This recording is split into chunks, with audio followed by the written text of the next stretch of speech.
Here at DraftSharks Studios in Rochester, New York. Welcome to the DraftSharks podcast. I'm your host, Matt Schauf. With me, as always, is Jared Smola. And joining us today for episode 2 in the What I Got Wrong series is Mike Clay from a little place called ESPN. Mike, thanks very much for joining us today. Yeah, sure, guys. When you invited me to this, I was thinking, I spend the whole year just reading tweets of people praising all my good calls and never get any about negative calls. So it's good to, end the season and reflect on all the bad calls because I haven't thought about them. So thank you, guys. Wait, is it the opposite of that? Wait, yeah. Thanks, guys. Come on, Mike, we all know you as the joyless projections troll who hates everybody's favorite team, hates all the players. But what people might not know, I think you actually relish the end of football season so that you can turn your Twitter feed into 100% NASCAR. Yes, this is absolutely correct. So I did that yesterday, actually. We're recording this on Wednesday. Tuesday was the start of the new NASCAR season. So I said goodbye to football on Twitter, hello to NASCAR. And of course, I won't think about football now until September 9th? No, that's not true at all. But I enjoy, I think you guys get this. Once football becomes less of you being a fan or a hobby and becomes a job, it changes, right? You become more objective. I'm not as hardcore of an Eagles fan as I was growing up when I would jump on tables and run around. I remember at college watching the Super Bowl against the Patriots, jumping around like an idiot. Now I need some other way to apply that fandom, right? Instead of having to be an objective thinker all the time. And I use that for NASCAR and NHL too. I follow the Flyers pretty closely. So you have to find those outlets, I think. And that's what NASCAR has been to me. But I'm thinking football 24/7, just like you guys. Just wait till your kids grow up and you can paint your chest for their games instead and really embarrass people. Yes, cannot wait for that. Jared likes to turn Canadian this time of year and pretend that other people care about hockey with him. I'm with you there. Hockey and golf are my escapes from football for a few months. There you go. We, of course, do have Mike here today to continue our look into some of the biggest rankings misses for 2020 versus actual production. Mike alluded to it. We'll all get called out for things that we get wrong during the year, but it is important to look back at some of the things we got wrong. Sometimes it's just, I didn't see that coming. Some other players might have lessons that we can then take forward into 2021 and beyond. Maybe draft a little better next year. We've got players to hit on at every position today. We're going to start, though, with a guy that came up yesterday with J.J. Zacharyson. He's going to come up in pretty much all of our shows this week because he was on everybody's list. Mike, talk to me about what happened in 2020 with Stefon Diggs and his suddenly grown-up quarterback. Yeah, it's crazy. If you think about prognostication and objectively kind of evaluating the league, I think most of the time that process will work pretty good, right? You're going to hit more than you miss. But with the Bills offense, especially I did an exhaustive study on offensive play callers last offseason. The NFL Nation team helped me go back and identify all the play callers for every team going back to 2007. And I evaluated all of that. And, what I found was what we kind of expected. Nothing new with the Bills offense. Brian Dable's offenses don't score. They're low volume. They're run heavy. And Stefon Diggs was coming from an offense that was the same in Minnesota. They weren't really at times they would spike in scoring, but they were very low volume, very, very run heavy. And Stefon Diggs struggled. He was not a good fantasy wide receiver in 2019. So I thought it's a similar situation. You have an inaccurate quarterback. They're going to be low volume. They're going to run. They're not going to score. Guys, it was the complete opposite of that, obviously, right? It was such a pain to have all of those things kind of seem to align and then be so wrong. Obviously, they went pass heavy. They were one of the highest scoring teams in the NFL. Diggs' target share was massive. He was super productive. Josh Allen was way better than he was his first 2 seasons in the NFL. And Diggs obviously flourished. He's a super talented player, but I just thought the situation would limit him. But I guess bet on young and prime talent, right? I guess that was the message here. They gave up a first-round pick to get him, and it paid off in a big way. So definitely too low on him. There's no question I swung and missed on that one. Yeah, the fact that Buffalo gave up a first-round pick for Diggs, I think, is the only thing you could point to and be like, okay, this is why we should have thought Buffalo was going to pass more. And even then, I would have said, okay, they might be league average as far as pass rate, not, a top 3 team in pass rates. I don't know. We can try to find takeaways from this, but I think, it's football. Goofy stuff happens, stuff that we can't project. If anything, I think, as you said, Mike, it's just we probably should have been betting on a talent like Diggs, considering he was going in, the 5th or 6th round of fantasy drafts. Yep. Yeah, I think that's a big takeaway here is just the what if, kind of bringing it in, factoring it in more, saying, I know I like Stefon Diggs. They obviously really like him. Let's take some shots on him here just in case something crazy happens. I don't think any of us saw Josh Allen improving the way he did. 45 total touchdowns for him, plus a touchdown reception, which put him one ahead of Devin Singletary in that category last year. As surprising as Josh Allen's step forward was, in terms of fantasy production, Aaron Rodgers might have even been more surprising for 2020, coming off 2 of his weakest seasons ever in touchdown rate, completion rate, really a 5-year stretch of being down in yards per pass attempt. He threw 8 more touchdowns than in any previous season, set a personal high in completion rate, big rebound in yards per attempt. And Mike, he did all that in a year where we were making fun of the Packers for not adding anything at wide receiver. Tell me about what happened with Aaron Rodgers in 2020 fantasy. Again, hashtag good at football, right? I mean, it's really that simple. I don't have another answer, guys. It's not like their offensive line got better. It's not like their weapons got better. Like to your point, they didn't really add much in terms of personnel for him. Some people will say he was motivated by the draft pick of Jordan Love. I mean, the same people say Carson Wentz struggled because they drafted a quarterback. Did that really matter? But how do you skyrocket like that in 1 year? Is it just a guy that said, he heard the doubters and said, I'm just gonna, I've been on cruise control for a few years. I'm gonna turn it back around now. Maybe, but I don't have a great answer for this. But I guess the answer is he's just really, really good at football and just put it all together. The team as a whole pretty much stayed healthy. And it was his first top 5 fantasy season since 2016. He's finished number 1 a lot throughout his career. But it just kind of all came together. The passing touchdowns were there and he played terrific, the best football he's played in years. And again, you could say, people will kind of, to touch back on Josh Allen too, people will say, well, you were wrong about him, right? He was always good. Allen really wasn't good coming into the league as a passer. He got a lot better. And Aaron Rodgers hasn't been that good the past few years. He was average and he played a lot better this year. Both things can be true, right? So that was the situation, I think, with Rodgers. He just stepped up his game, played better football. And it was hard to see coming unless you just said, I'm going to take a flyer on this guy because of what he did in the past. I think he could bounce back. If you did that, obviously it paid off.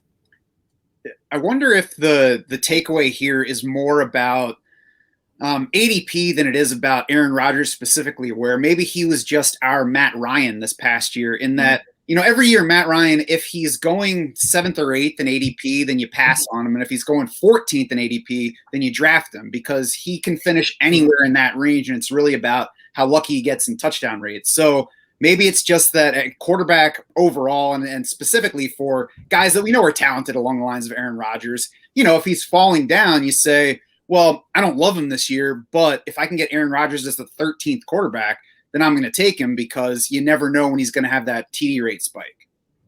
Yeah, that's a good point. I'm looking right now at I have like my early ranking set up, but it still has the model in here from last year's that's final my ADP. biggest takeaway here is the touchdown volatility that we see really here.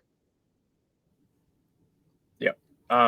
I don't know what happened there. I just started to hear multiple voices at the same time, which is why I stopped halfway through a sentence. But yeah, so I'm looking at my rankings for 2021 with 2020 ADP here. And, you have Mahomes up there, Josh Allen, Kyler Murray, Watson, and Rodgers just stand out like a sore thumb in the 11th round. Late MFL 10 drafts, he was going in the 11th round. So there's no question. Maybe we should have identified that and said, the guy's too good to be going that late and take a flyer on him. Some people did that, and obviously it worked out. Yeah, I was going to say, I think, first of all, the touchdown rate, 9.1% career high. He's always been a higher touchdown rate guy, but that's something that you can't bet on. I know we're going to project it to decline in 2021. The other thing too is I do think these, future Hall of Fame type quarterbacks, they do the conventional rules kind of don't apply to them. And we see it with Tom Brady, what he's doing at his age. Sort of the same thing with Aaron Rodgers. We don't see 37-year-old quarterbacks, kind of have career seasons very often. But when it's a guy of Rodgers' talent level, I think, we might want to consider it more of a possibility than otherwise. Mm-hmm. And of course, betting on a career year is never going to be a good idea, but It's about watching that value, watching where you're taking a shot. Kind of like with Stefon Diggs, even if you can't say, oh, he's going to way exceed this draft position, you say, well, this is a guy who we know is physically capable of exceeding this position. So let's get some shares just in case something crazy happens with him. Yep. Let's move on to running back now. And Kenyan Drake was a player that you listed, Mike, and he was actually a guy that we debated quite a bit behind the scenes at DraftSharks last year in setting up our preseason rankings. So where were you on Drake heading into 2020, and how did that turn out for you? I was high on Drake. I liked him at the 1-2 turn. It made me uncomfortable all offseason. You know, I thought that there was really by, you know, as you get into August, I thought there was like a core 14 at running back that I felt comfortable with. If I could get two of those guys in the first 2 rounds, I felt pretty good. Occasionally, maybe late in the second round of maybe a 10-teamer, occasionally a 12-teamer, you could grab one of those guys. It didn't work out for a lot of them, obviously. It was a rough year at that position, but I thought Drake was in that conversation. And the debate was like, this is a veteran guy that hasn't really done it before for a full season, but he got the transition tag in the second half. You know, his time with Arizona, the season they traded for him, he was outstanding. The target share was so high. The carries were solid. The offense we thought would take a leap, which it did, by the way. You know, I was in on Kyler Murray and DeAndre Hopkins. The Hopkins one doesn't sound bold, but at his ADP, people were really negative on him. There was a lot of very smart people that thought he would kind of crash back to earth. So I was in on Murray, I was in on Hopkins, and I was in on Drake as part of that, right? I thought the whole offense would be lifted and be high scoring. But on the other hand, he hadn't done it before, and you thought, is he just going to get injured, or is he going to be limited? Is he going to struggle? And he did struggle for a while. Like the volume was there, the carry volume was there. But the targets weren't. And that was the shocker, right? Like, where did the targets go? It didn't make sense. It was a big change from the previous season. And that's where I struggle with right or wrong, at least in the first half of the season. Like, should we have seen the target dip coming? I don't think so, right? I feel like the process was pretty much fine in that department. I don't know. I can't find a category that tells me, we should have saw it coming. Like, we should have seen this dip coming based on a Kingsbury offense or Drake's pass or Chase Edmonds. I didn't see that. But here's the second layer, guys. And you guys could kind of, opine on this a little bit. But what were we wrong? Because in the second half, he was really good, right? He since he came back from injury, or after he came back from injury in week 10, he was the number 10 scoring fantasy running back. He ended up RB 14 for the season, despite missing that time, 6th in carries and rushing touchdowns, 2nd in carries inside the 5. It was just the targets that were lacking. But otherwise, I mean, he delivered above expectations on the ground. He couldn't score to save his life pre-injury, right? I mean, that was sort of the knock. And Kyler Murray was stealing all those short rushing touchdowns. And I think after he came back, he was scoring in bunches. So that was a big part of it. Two other things, I think. There were some rumblings in August that like Chase Edmonds was going to play a bigger role. I never saw it as like anything concrete enough to change projections. I think the biggest thing though, Drake had that August foot or ankle injury. He was in a walking boot for multiple weeks.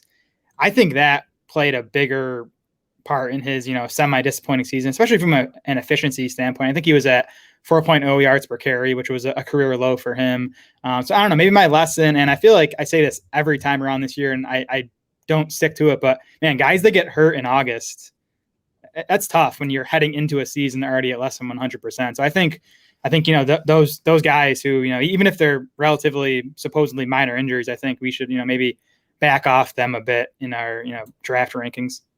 Yeah, that's a good point. And keep in mind, he finished 3rd in OTD, which for those not familiar is a stat that looks at expected touchdowns based on their usage. He was at 13.4. Only Cam Newton and Dalvin Cook were ahead of him. The opportunity for him to score was tremendous. I mean, he ended up actually 2nd in the NFL in carries inside the 5. Only Dalvin Cook had more. So, I mean, I guess we got the opportunity right, or we were too low on the opportunity. Really, we just, in a PPR league, you needed more targets, and we did not get those.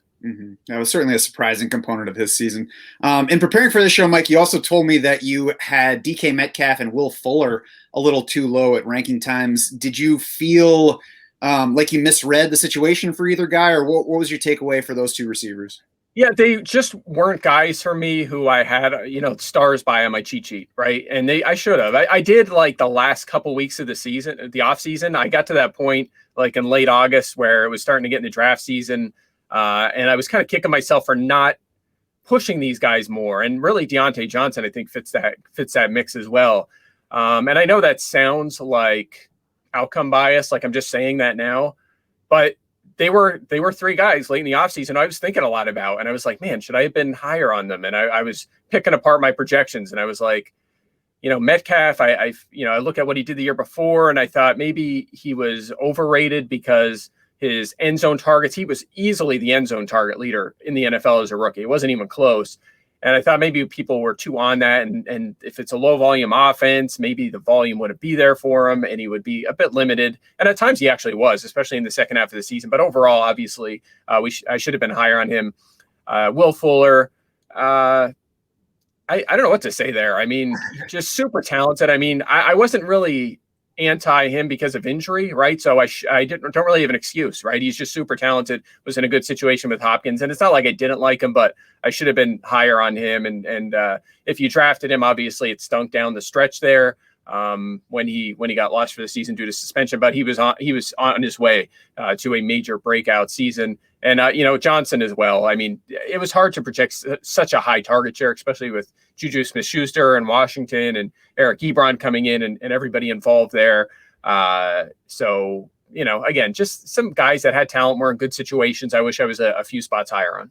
Metcalf, I was definitely not in on at his price, especially because Tyler Lockett was going around later or so in ADP. And Tyler Lockett was, to me, I guess at least the floor favorite between those two, and with plenty of ceiling. It wasn't like you had to trade in ceiling to get the floor for Tyler Lockett. I think what I don't know, I guess underrated there was kind of like the underrating with Stefon Diggs is what if they let Russ cook a little bit more, which they did in the first half, didn't do in the second half. So I don't think it ended up being too bad to be out on these guys. But, I said it in our show with JJ, and I think that trying to factor in the what if a little bit more is important because we're talking about a sport that's all small samples. We know we're going to get some things wrong. So I think it's, for me personally, I need to try a little bit harder to think of what might I be able to see now that could be wrong, that I could kind of, hedge on it a little bit at draft time. Yeah, I agree. I mean, you have to walk the line though, right? I mean, if you just draft all upside, you're going to have some horrible years. I mean, it's just, you definitely have to consider range of outcomes. And people often ask me what's the difference between my projections and rankings. And usually they align pretty well. But that upside versus floor is factored in, right? Especially once you fill out, your first few rounds and you get that core together of your lineup. After that, you start swinging for the fences a little bit and thinking about range of outcomes and high upside. And, that's why you might take a guy that has a huge ceiling, like a Justin Jefferson late in your draft over, a more solid player who could just kind of get you through the week. So it's you have to walk the line though, right? You just can't, there's so much bias involved in making decisions with fantasy football. You get caught up in so many different things. Like one big highlight play, I like Bryce Butler for his whole career because I remember he made an amazing touchdown catch for the Raiders in the preseason as a rookie. And I became obsessed with Bryce Butler for some reason. So, you just have to be smart with it, consider all variables, not just upside, not just floor, but definitely, most likely outcome. I think that's a really important feature to consider when you're, again, especially in the early rounds of drafts.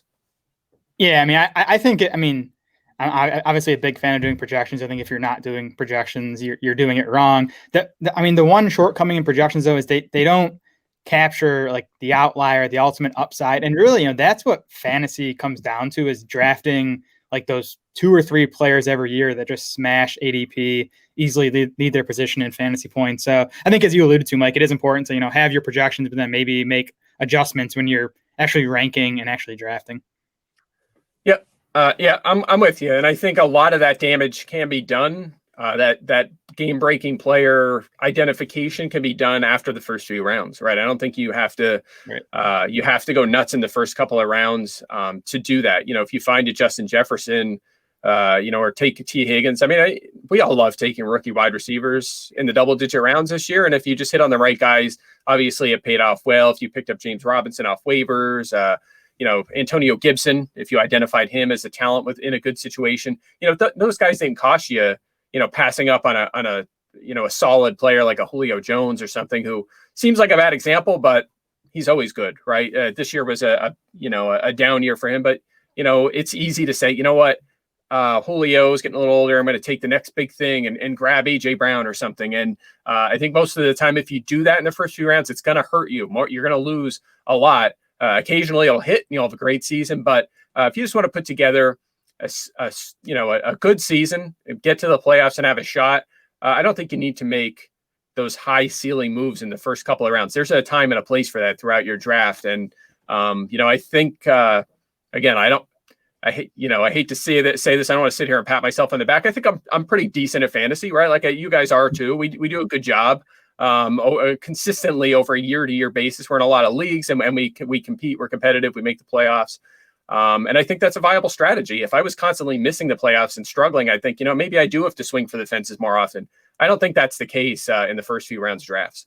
Yeah, I'm glad you brought up Justin Jefferson because to me, he's a bigger kick myself player than Stefon Diggs or DK Metcalf, because even if his draft position didn't line up with my projection for him, we all knew that there was a wide range of possible outcomes, and I'm not gambling that much by taking him in round 9 or round 10, whereas it's a much bigger gamble to take DK Metcalf over, say, Adam Thielen in round 5. If DK Metcalf doesn't hit and Adam Thielen does, I'm going to feel stupid there. But I think that it's going to be important to, look for more of those range of outcome guys later in the draft, in later single digit rounds, certainly in the double digit rounds.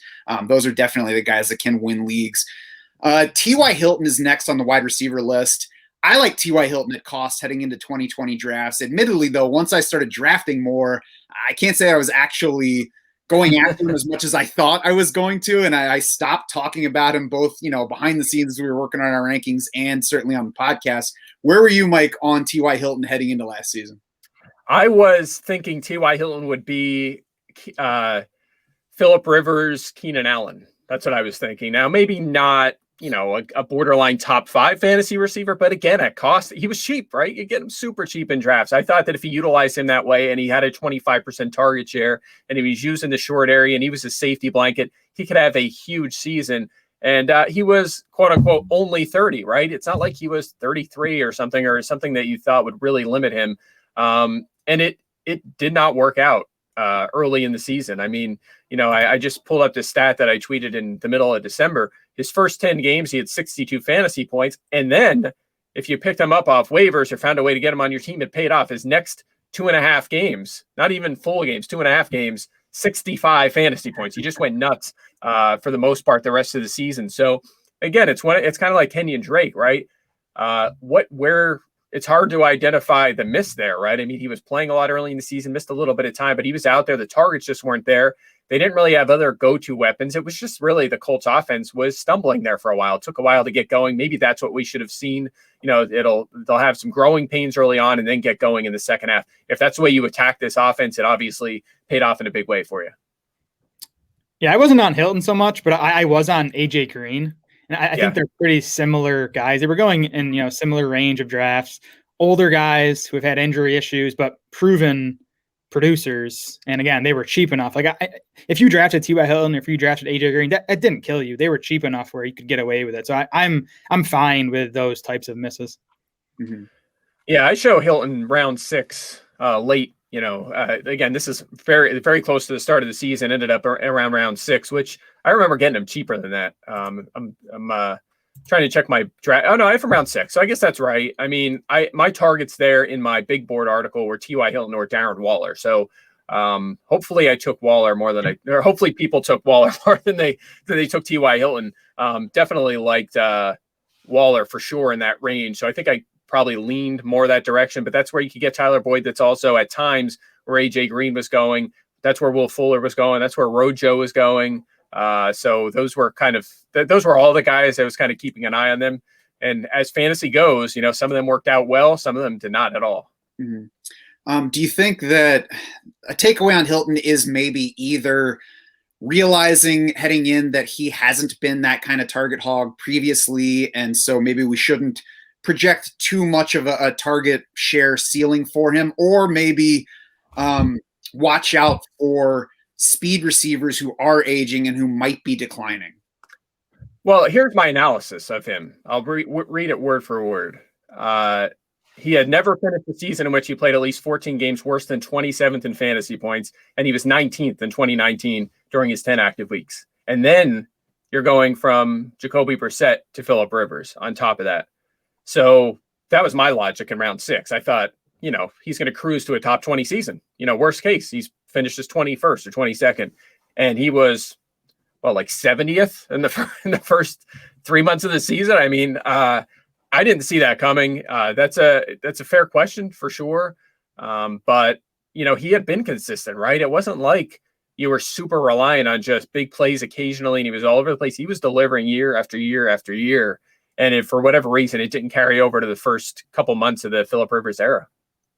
Yeah, I mean, I didn't foresee the crash coming either. I certainly liked him there, and I thought that he was a fairly high floor. I mean, I guess really the only thing that we couldn't have projected was him not getting the targets, because I didn't see where the targets were really going to go if he wasn't getting, more than he did. But the Indy just spread it around, I guess. Yeah, and they came eventually, right? Like they ended up coming. Like, where was that early in the season? Had they just utilized that scheme earlier in the season, or that game plan, he may have been a hit. We might be talking about him as a major hit for the season. So that was kind of surprising, but it is what it is. That was a tricky one for sure. It's hard to kind of reconcile it, considering that he did deliver on it later in the season. The fantasy points started to come when he faced the Texans twice. Fair point. Yeah, I haven't actually looked at the schedule split. Maybe there's something there, but yeah, he had I remember it was a super easy stretch. It was like Texans twice. Yeah, the Lions were in there. There was like a 4 or 5 game stretch where it was a super soft schedule. Yeah, I mean, earlier in the season it's hard schedules are tough for guys like Hilton and Keenan Allen. You're not as worried about them because they move around so much, right? They're in the slot. Mm-hmm. They're just all over the place. Tyreek Hill, Keenan Allen, T.Y. Hilton. There's a handful of guys like that. You're not too worried about it because they're not like on the perimeter 82% of the time. Like DK Metcalf, you can identify a tough shadow situation. He's going to be one-on-one man a lot against a certain player. There's certain players like that. Hilton's not one of those, so it's not like that was a red flag most weeks. And of course, Hilton's always killed the Texans, so we can queue up the Deshaun Watson for T.Y. Hilton trade for Houston this offseason. There you go. We're going to close out here with a couple of tight ends who came at different value points in 2020 drafts, but each disappointed drafters quite strongly from where they did go. Mike, talk to me about the 2020 experience with Tyler Higbee and Chris Herndon. Yeah, you know what? I remember debating with people on Twitter about Higbee versus Everett, and some people had the opinion that you don't bother taking Higbee at his ADP. It was just too early in round 8. You wait later and take a shot on Everett. And by season's end, the answer was we were all wrong, right? And just don't take any of them was the right advice at their ADP. I just had a hard time believing that Sean McVay would make that adjustment in the final 4 to 6 weeks of 2019, get that much out of Tyler Higbee, like elite target share for a tight end, elite production, and then the next year would roll around and he would be like, we're going to lock him back up, right? We unlocked this part of our offense. We're going to put it back away. That's exactly what they did. They got better as an offense. They were scoring this year at a much higher rate. Not what they were earlier in the McVay era there, but better. And Higbee pretty much disappeared. I mean, it looked good when he had that game against the Eagles. Of course, Matt, you remember that closely when he had that, 3 touchdowns, 4 touchdowns? Yeah. So it looked good at that point, but from there on, the targets just were not there. So that was a miss. I guess the message there is try not to get caught up in small samples. I did in that one. I pride myself in not getting caught up on recency bias, but I thought that would stay the same. Now, I didn't think his target share would be that high, that it would come down, but I thought it would be in a place where he could be a top 10 fantasy tight end. That did not happen. And then Chris Herndon, it was betting on talent. If you look at the list of tight end rookie yards per target leaders over the past decade or so, it is just a who's who of superstars at tight end. It's name a superstar tight end at fantasy. They're on that list. And Chris Herndon is also on that list. Noah Fant was on the list too. He obviously worked out for the most part in a bad situation there in that Denver offense. Still was tight end 8. Herndon just wasn't good, struggled. Targets weren't there. Adam Gase offense. And late in the season, he started to come around. He actually did start to evolve. So maybe there's some post-hype appeal there for Herndon. I'm not sure that he's not good. Maybe it took him a while to get back after missing a full season pretty much in 2019. And maybe with the new scheme now, he can kind of get on track. So I think maybe a dynasty buy low there for Chris Herndon, but no more than a very late flyer in 2021 21 redraft leagues. I agree with that. I think on Chris Herndon, you bet against Adam Gase players is the way to go. That's good advice. Yeah. I mean, that was my argument against Le'Veon Bell at his seemingly fine value versus opportunity in drafts last year too. Fortunately, as of right now, we don't have to worry about Adam Gase for 2021 effects. I think maybe we can apply that to other situations where we look at a running back or a wide receiver or whoever who seems like he's in for good opportunity, but we really don't like his situation. You always weigh that versus where you buy him. And I think Chris Herndon was well outside the top 12 tight ends. So even if you had drafted him as like the 16th tight end and he busted completely, that's not ending your season. If you think that ended your season, your team was much worse than you thought it was to begin with. You don't worry too much about taking a shot on somebody like that. But there's always this feeling of like, there are some guys in the rankings. And Mike, I'll ask you how much this comes into play for you, because I know, you've always been very projection driven and more analytical than me even. Are there guys come draft time after you do all this work on your projections that even if their draft position lines up well with where you project them, you just get left feeling uneasy and you don't wind up drafting them where it seems like it should make sense?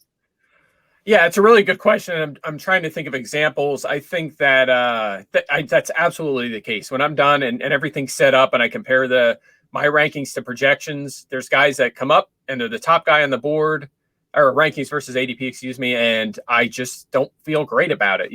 It's just a matter of, do I stick with my guns, follow the process, follow the rankings, or do I lean a few spots down and go after a little bit upside? Sometimes it'll depend on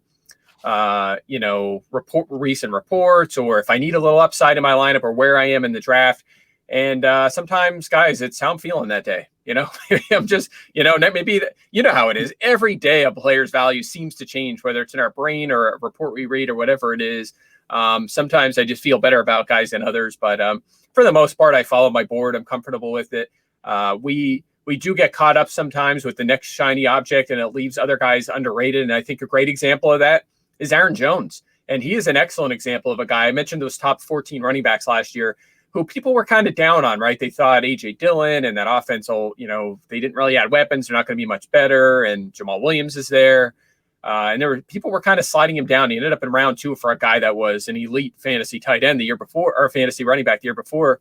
And I started to get a little anxious with him. Do I want to take him that 1-2 turn? Because I liked him, but I wasn't super aggressive about it. And I was starting to kind of feel what people were saying about him. And I wish I was a little bit more aggressive in getting him on my team. But he's just one of them guys, again, that if you just said he's really good, he's still a lead back in this Packers offense, I'm just going to grab him at the value at that 1-2 turn. It obviously paid off in a big way. But again, everybody's thinking Josh Jacobs and Nick Chubb, and here comes Austin Eckler back, and let's get Miles Sanders, and Clyde Edwards-Helaire went before him in most drafts. So there is a time and a place to take the safer guy when there's so much volume, there's so many other variables involved that could pay off in a big way. And I think the early rounds are, like I said before, are the place to do that. And Aaron Jones is a good example. I think Aaron Jones, too, is a good example of trying to stay flexible in draft season, because things can change. If you look at early best balls last year, he was a first-round pick coming off that double-digit touchdown year. And in the first round, I was like, no thanks on Aaron Jones. He's going to be overrated this year. But as we got further into it, he started slipping, as you mentioned, into round 2. You could get a mid-round 3 or late mid-round 2, late round 2. At that point, I think he certainly made sense. And it's important to not get so dug in on a player, I think, that you just, say forget about him, or I'm chasing him no matter how high he goes, and be sure that you're able to adjust when those prices change. Yeah. I agree 100%. Guys definitely changed, and that's what I'm saying. Day to day, you see fluctuations. And if a guy is falling in a draft, you don't want me to pick, and you're identifying him, you don't want me to be ahead of you in the draft, because I'm going to grab that value player, right? I'm not just going to go after. I'm not going to. He's fallen. I'm going to go get the next guy. I'm going to take that guy that's plummeting in drafts. And I think you guys probably know that from doing the going deep at drafts and stuff. I know JJ, who you already had on the show, is the same way, right? I know if he's picking ahead of me and a value is falling and this guy's falling, I'm like, come on, get to me. We all do it. We all pray. Please make it 3 more picks. I want this guy. Come on, make it. He sticks out like a sore thumb. This guy should not still be on the board. There's certain people that have that kind of the mentality. They're going to grab that value and not force another position or reach for a high ceiling guy. And that's the way I am. So if a guy's falling in value, like an Aaron Jones, so I ended up with late in on a few teams from late in August when I did those drafts because he was falling. I'm with you 100%. That's a very good way to draft, and getting that value can go a long way toward getting you over the top and into the playoffs. Yeah, that's sort of the wisdom of the crowds thing, right? Like if this huge group of fantasy drafters thinks Aaron Jones should be running back 12 and I can get him here at running back 16, it's probably a good pick. The other thing I wanted to mention about projections too, I think, Mike and Matt obviously know this because they do them. If you don't do projections, though, I think you'd be surprised how close these guys come out. Like, running back 10 and running back 15 are probably separated by like 6 or 7 fantasy points. And that's one projected touchdown. So if you're reaching, 5 or 6 spots down the rank, it's really not a reach because these guys are all so close. And by the way, running back easy compared to wide receiver. I mean, especially now with these recent draft classes and teams utilizing so much receivers. 10 years ago, wide receiver was much easier. It is super hard now. Everyone is so close. You could have a guy that's like 17th versus 35th, and it's like 7 points. And you're like, what? There's a huge gap. But I mean, you can use that to your advantage to some extent and find value. And I think it pushes me more towards waiting a little bit at wide receiver, again, even more so in 2021, and just taking shots on running backs and hope they pan out. So if you take them shots on running backs, you still get really good talent at wide receiver. And if you hit on the running backs, you're going to have an outstanding football team. And again, that's always been my battle with the zero running back, kind of weighing it. And that's also, but guys, why you don't have to be so rigid with the draft strategy. Take it as it falls, right? If there's a superstar wide receiver falling like a Tyreek Hill or an Adams, and the running backs are going, you can take that guy. It's okay. You're going to have some options throughout your draft. Don't force one particular strategy. You're going to end up losing to people who didn't do that, who didn't force you. You have 11 league mates in most leagues. Those guys are going to, at least a few of them are going to maximize their drafts, have a good draft. If you start forcing things and reaching for guys that aren't the savviest pick, you're going to end up with a bad team by the end of the draft. Before we get too far away from the tight ends, with Tyler Higbee, I just wanted to say, hindsight, it's clearly like overrating the small sample of the end of last year versus his previous 3.5 seasons. But this whole sport is small samples. So I want to make sure that I don't overreact to that, in that I'm ignoring all, similarly small samples and then missing out on somebody who is trending up. Like, what if Tyler Higbee did get the same target share to begin this season, and he did end up hitting? And, whereas early in draft season, he was going 6th or 7th, he was available 11th or 12th. Again, it's along the same lines of finding value, where as long as somebody's not grossly overrated versus what you need to happen for him, I guess let's make sure that we don't overreact in the other way just because it didn't work out this year for a certain guy.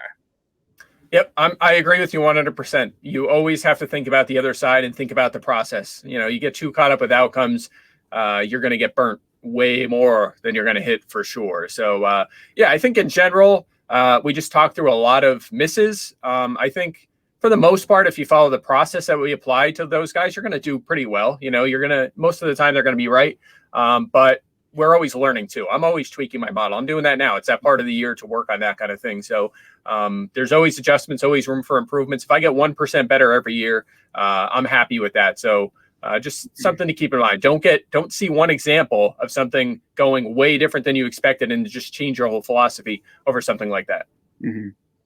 Before we go, Mike, I want to say, honestly, watching you rise through the fantasy landscape has been truly awesome through the years. I can remember interacting with you often on Twitter when you were starting out at Fantasy DC. I was at a previous stop, sometimes agreeing, sometimes battling, but, watching you from there, then go launch the PFF fantasy product, landing at the worldwide leader now. I think you and also your colleague, Matthew Berry, are prime examples in this fantasy space of what someone can achieve if they're pursuing their passion and putting in the work to get there. Yeah, it's funny you say that. I appreciate that first and foremost. But I remember you as one of the first people I worked with, interacted with, did mock drafts with, did shows with.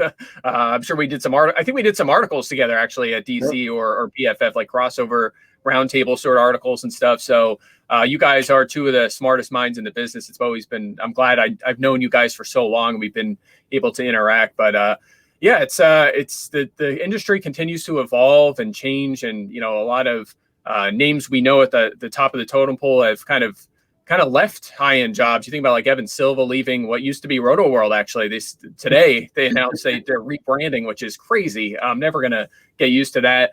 But a lot of changes. Jeff Ratcliffe, of course, going away from PFF, and if you see Brad Evans away from Yahoo, it's been a transition. But you guys have been in your home a long time, just doing great work. DraftSharks, obviously a terrific site. And also one more note on a sad side, Chris Wesling, man, rest in peace. That was really unfortunate. He actually gave me my first paid job in the industry, believe it or not. So on this topic, it certainly applies at Roto World. Just a great guy, and he will be missed in a big way. So yeah, hate to wrap up on kind of a sad note, but definitely worth mentioning Chris because he's been such an inspiration, I think, for all of us. Yeah, I mean, even those of us who didn't work directly with him, he certainly crossed paths with him, touched lives around the industry. So for sure, worth tributing. Yeah, absolutely, and one of the early guys at Roto World too. So how about that for timing? So I remember arguing with. Remember Larod Stevens howling? Oh yeah, I remember me and him had a long debate on AIM. AIM, we used to interact when I was writing there, and just. He thought I was too high in his rest of season value. And it was like week 13. It was like only a few weeks left. And he was a starter for Arizona. And we had this like heated debate about it. That's one of my memories of arguing with Chris. And, but he's just a great, smart dude. And when he said something, if he says something that conflicts with your opinion, it's always one of the things where you're like, man, I need to stop and think about this again. And there's people like that.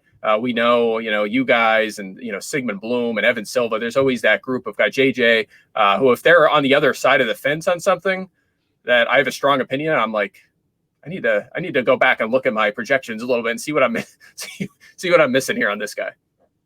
Yeah, that's definitely the best thing about crossing swords with all you guys is there are some people who tell you you're stupid and you're like, whatever, you're stupid. Yeah. And then there are other people who say, no, I disagree with that. I like this guy better. And it's like, well, wait a second. Do I actually like this guy as much as I think I do? Am I avoiding this guy for the right reason? So, yeah, I have always appreciated the challenge from you, even when it doesn't seem like I appreciate it and it seems like I'm getting mad. I ultimately appreciate it. All respect here, guys. I love you guys. You're two of the best in the business. So it's always great to – and I'm glad we have a league where we compete into, the Going Deep League, one of my favorites of the year. I know you guys are always really competitive in that. So that's always fun. Well, thanks very much, Mike. And thanks again for joining us today. Yeah, thanks, guys. Always fun. Mike Clay from ESPN, you know where to find him. Really, at this point, it's harder to avoid Clay than it is to find him. So he does hate your team. Keep that in mind before you interact with him. You can, of course, also find us on Twitter. We are at DraftSharks. Jared is at SmolaDS. I am at SchaufDS. It's SCHAUF. For Mike Clay, Jared Smola, and the rest of the DraftSharks crew, I'm Matt Schauf saying thanks so much for swimming with us.